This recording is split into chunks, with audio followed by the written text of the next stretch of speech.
talk about gay pride, like this is so I don't have the same take as the rest of the panel when it comes to the idea of legislating morality. I think that there are ideas which are subversive and that we can get rid of, and that's absolutely fine to do. I don't think that we need to have unfettered access to pornography. I don't think that we need to have unfettered access to children being introduced to this type of sexuality so young. I don't think that that's necessary at all. I don't think it's an impingement on free speech at all. Andrew Wilson went on Piers Morgan Uncensored and absolutely annihilated a couple of woke soy boys, as Andrew Wilson normally does when he goes on Piers Morgan's show. But this one was so bad that it did leave Piers Morgan pretty stunned, pretty shocked, and also obviously leaving the woke soy boys shocked here. Let's get into this clip where Andrew Wilson absolutely annihilates an entire panel of woke idiots here live on Piers Morgan Uncensored. With it. But for an adolescent, like these young kids, I'm seeing kids at dinners when we're at restaurant surfing TikTok while their parents are not even paying attention to what they're doing. Like that right there is a massive problem. And if we don't, as a society, get a hold of that, then this will never end. There will be more series like Adolescence that hit even harder because we're witnessing it in our own lives. Yeah, I mean, Andrew, you seem to be in agreement with some of that. Yeah, it's poison. There's no doubt. It re-scrambles children's brains, and it's very difficult to monitor. Even if you have parental controls, they can find ways around it. At school, they have peers who will assist them in getting around it. You have to monitor it really well. Smartphone technology for my own kids, it was kind of new. I wish that I, in retrospect, had done more guarding against that myself. You don't know the dangers of that technology until children get a hold of it, and then you're left scrambling going, oh man, I wish I had known that this was going on or that was going on, but you have no idea. Now, though, we have a little bit of retrospect, and we know that it's an appropriate thing to do to guide against this type of technology because, yeah, he's absolutely right. It does create all sorts of problems for kids. I'm not sure that gets to the heart of the masculinity and feminine issue, but I totally agree with him that we should be safeguarding our children against this technology. It does seem to be very bad for them. And James, there is pretty well unfettered pornography on the internet available to young men and women, obviously, but men are watching a lot of often quite violent, degrading sexual scenes in these porn clips they're seeing online. None of that can help in the way an impressionable... Yeah, it's no doubt it's detrimental to society, but especially detrimental to younger, children's minds. What's crazy is this is the topic of this, right? This is the topic. And you guys know I don't pre-watch these, but this is the topic.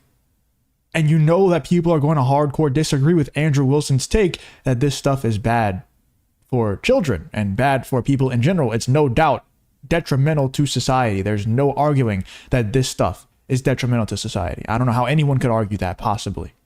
Young male mind goes about trying to forge a real relationship with an actual woman. Well, I think it's important not to say young male mind. It's any person's mind, right? Like, I don't think we should victimize men. I can't believe Andrew's agreeing with me. But yeah, it's awful. I mean, I genuinely don't think people should have phones until they're 16. They certainly shouldn't have social Well, Australia's done that, and I'm not against it. The smartphone ban till 16. I mean, it's terrifying. Why not? You can't go on air, on TV, and say whatever you want. Like, I know you're pretending that you're uncensored, but you couldn't sit here and say literally whatever you want.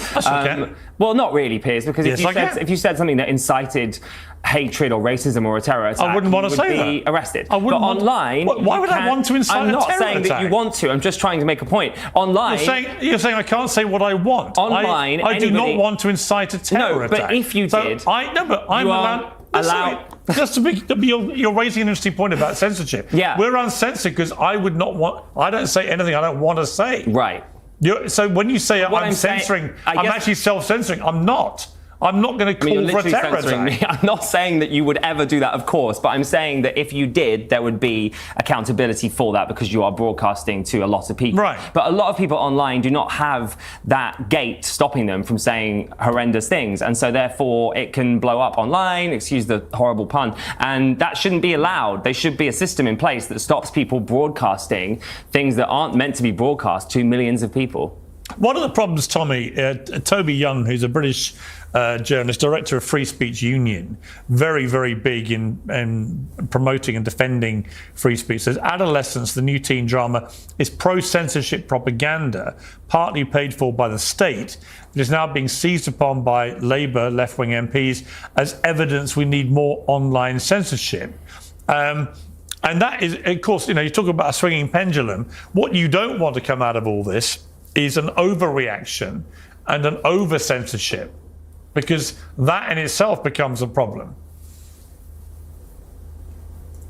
Yeah, 100%. And I agree with Sean on this point too. I think parenting has more to do with this than any of us really, can even understand. I mean, many, I'm sure, in this panel can, but parenting is, to me, the end-all be-all of all of this. I mean, you can watch horrible things online, you can listen to people say horrible things, but if you've got a good foundation with good parents at home, hopefully two, that provides you with a lot of guidance and support to navigate these things. And it doesn't really, scramble your mind in the way that those that are not blessed with a two-parent household may be impacted by it. I don't believe that censorship is ever the answer. I believe that more speech is the answer to speech that you don't like. And as much as I don't like certain people online and what they say, whether they're the Tate brothers or whoever else, I believe that they should have the right and the ability to say it. And then people like us should have the right and ability to respond to it. I think that's the healthiest way to come to a great consensus, or at least a public square where we can all debate ideas with dialogue and conversation. But I don't think that censorship is ever the answer. And I think that, our leaders in America have done a great job of emphasizing that, especially to the European countries who believe censorship is the way to cleanse or the way to legislate morality. I just don't think that's the way to do it. Well, the instinctive reaction. Yeah, I don't think that's the way to do it either. I'm curious to see what you guys think in the comments on what we should do about this issue, because I'm sure like at least 90% of you guys agree that this type of content that they're talking about, it's detrimental to society. There's really just no doubt about it. And I'm curious to see what you guys think the answer is, because I don't think it's censorship. I don't think just take it off, and don't allow anybody to do it, because not even that would be necessarily a bad thing. But anytime you do that, it's just going to create like a black market effect. And that things are going to get even more worse, even more vile. There's probably going to be, I hate to say this, I don't even know if I'm allowed to, but it's probably going to be like more children involved and things like that. And you don't want that to happen. What I think needs to happen is just more shame in society. Shame for participating in it, shame for watching it, consuming it, all that type of stuff. More shame needs to go against that whole genre of entertainment, that whole genre of content, I think it just needs to be a shame thing. It's kind of like what happened with cigarettes. They didn't ban cigarettes. It's just you're kind of shamed now for smoking cigarettes. Like people look at you and you're like, you smoke cigarettes? Like that's pretty gross. I think the same thing just needs to happen with that type of content. It needs to be a societal, cultural shift. And right now, it's shifting, but it's positively. Like it's shifting in an accepting way. Like, oh, you watch that stuff? Oh, that's fine. No problem. Oh, you make that type of content? That's awesome. How much money did you make? That's so great. It needs to be shamed more. And I know people are going to say, oh, it's shamed all the time on social media. It's not shamed enough, obviously. If the number, I actually looked up the numbers for this, and it's like something like 2.2 million women are on OnlyFans, like active content creators on OnlyFans. That's a lot of women. That's a lot. And that's a problem. So it's not being shamed enough. Reaction, certainly in the UK, for a long time now, many years, has been to censor and to ban and prohibit and so on. And I think people are beginning to wake up to the downside of that, is that once you chip away at things like freedom of speech, freedom of expression, you're heading down a pretty slippery road, which can be dictated by your government, and then that's not a place. It's interesting though, isn't it? I mean, I just want to make a side point, and I don't need to get into it, but like your government are banning books, so they are literally talking about free speech whilst also banning free speech in it that they don't agree with. So what you're saying is nice, and I agree with you in principle, but that's not literally what is happening. They're not banning books, dumbass. They're not banning books. Who is banning books? Like, it's so funny how they play these mental gymnastics games where it's like, your government is banning, but no, they're not banning books, dude. That's like saying the government is banning guns because they don't allow guns to be brought into elementary schools. No, they're not banning guns, dumbass. They're not letting, like Tommy Lauren just said, You know, I can't say it again, but you heard what she said. They're not letting those types of books into schools. That's not banning books. Why are we playing dumb? Why are we playing like we're stupid? We can't understand basic common sense. Just because you don't allow guns into elementary schools doesn't mean that guns are banned in the United States. It's not how it works. Same as banning books. You talked about freedom of speech, right? And everyone coming together and having a discussion about it. Oh my God. But that's not what's happening. Yeah, but putting we're talking graphic about in the gay home, porn not in into school. children's libraries is a little different. I mean, no one should be putting porn into a children's library. I think we all agree on that.